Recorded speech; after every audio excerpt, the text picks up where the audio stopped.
Hey guys, Andrea, welcome back to the channel. So guys, I know a lot of us with disabilities and hidden disabilities have got a lot of time on our hands.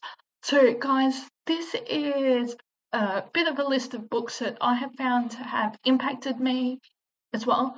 And they're a very eclectic list. Some of them are disability and mental health related, some are related to content creation, and some I've just found a interesting and fascinating read. So first one I recommend for fellow content creators out there, whether you're YouTube, Rumble, podcast, TikTok, I would definitely recommend is Our Winter of Disconnect by Susan Marshall.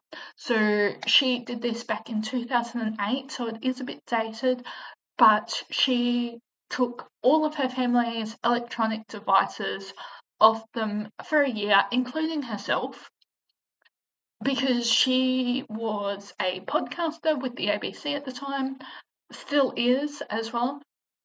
So she was now able to reconnect with the real world. Her children were getting enough sleep.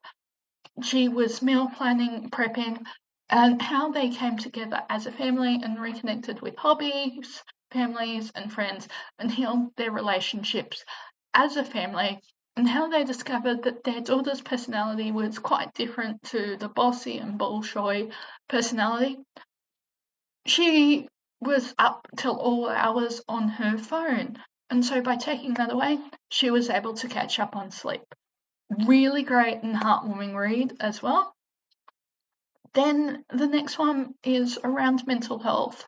Recommend everyone read this, and he has a full series.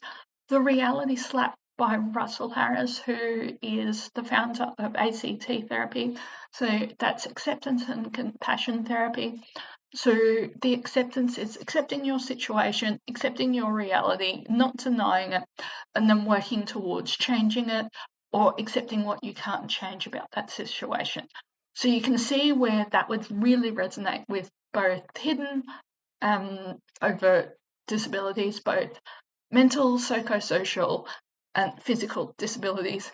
Because let's face it, sometimes having a disability sucks. Then one, because of my association with it, is How the Girl Guides Won the War.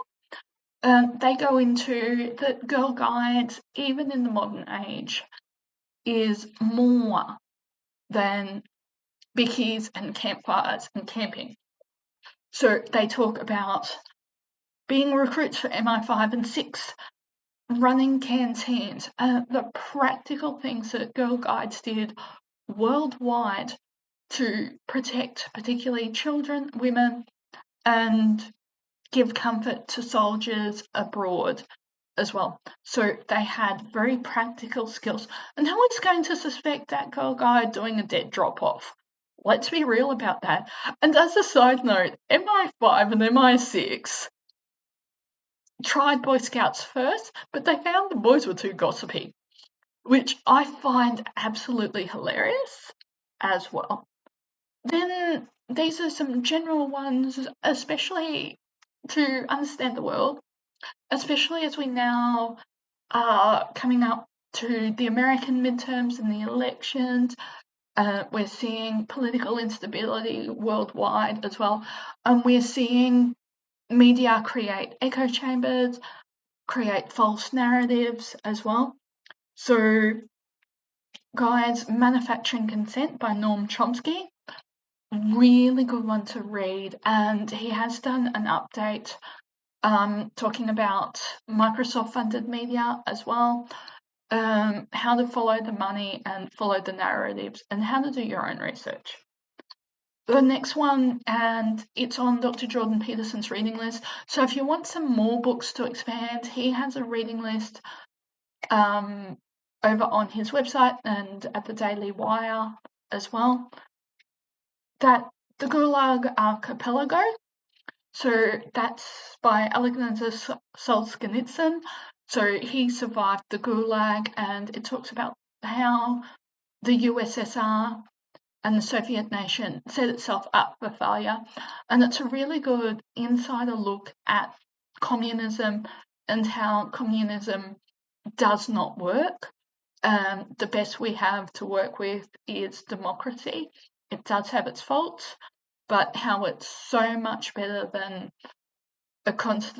well, in Australia we have a constitutional monarchy, but the monarchy is a figurehead, and how democracy gives everyone a voice, where communism, there's winners, there's losers, and how people create mass paranoia because you're encouraged to essentially snitch on your family, your friends, your relatives.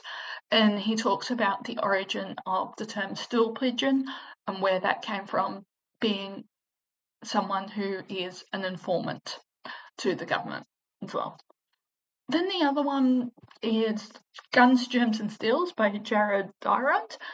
Interesting read going into world history, how some nations developed, how others didn't, how the role of resources, imperialism helped to have some nations with more resources and riches than others, and how native peoples are reclaiming their histories as well. Then the other one that goes on to that one, this is one, if you're interested in geopolitics, I would recommend this one, and it's got some added reading in the back of the book, is Wealth of Poverty of Nations. It is an amazing read, and it cuts through a lot of the media alarmism around myths and charity tourism, and the fact that we see that developing nations don't have a lot of resources, and therefore keeping them dependent on the UN, the US, other nations, but how that's actually all political. That if we get out their road and send non-government organisations that aren't connected with any religion or charity, don't have an agenda except helping those developing nations to develop on their own, how they'll be so much better off as well. So guys, these are some offline things as well, but as I said, all available over on Audible. And guys, some other books that I'm reading, I'll be reviewing soon as well.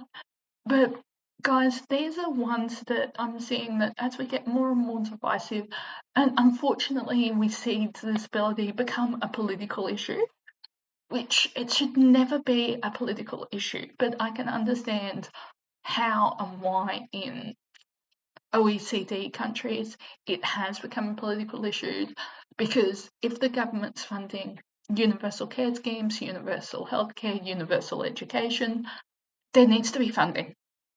That funding is a political issue that's then tied up in disability advocacy. So guys, I hope you really enjoyed those books, and drop it in the comments below other books, particularly non-fiction ones that I should be mentioning or should have an honourable mention as well, because these guys are amazing books. Particularly, I've got to say, Our Winter of Disconnect really changed the way I look at social media, because they're talking about the risk of addiction and how they actually went through a grieving stage before they reconnected as a family. They were literally grieving for their electronics. How insane is that? And I know the irony of me being a content creator on the internet as well. But guys, if you can like, share, subscribe, comment, that really does help the channel. So guys, I'll see you guys in the next video.